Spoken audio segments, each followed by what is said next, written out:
Recognized, 2.5 minutes remaining. Thank you, Mr. Speaker. I yield myself the balance of the time. Mr. Speaker, we could not be more highly honored that the minority leader would take such an interest in H.R. 1533, the Mortgage Choice Act. I am reminded that there are members who come to this great chamber to make speeches, and there are those who come to make laws. When it comes to speeches, I would note that the Gettysburg Address came in at 2 minutes, and Americans may think it had greater eloquence.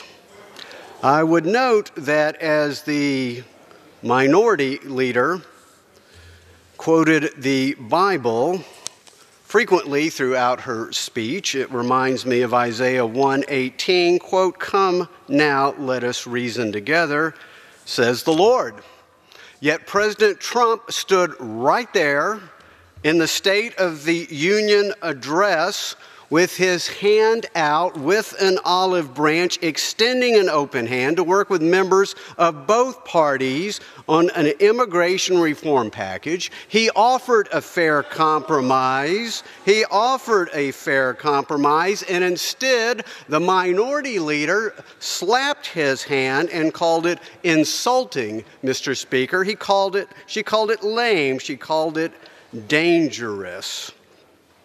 This is not someone who has come to this chamber, the people's house, in order to make law.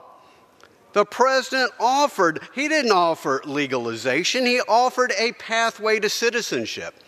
He didn't offer this for 700,000, he offered it for 1.8 million, and he said, let's secure our borders and let's make sure that immigrants who come to this country come legally and come with their sleeves rolled up, coming to work and build America.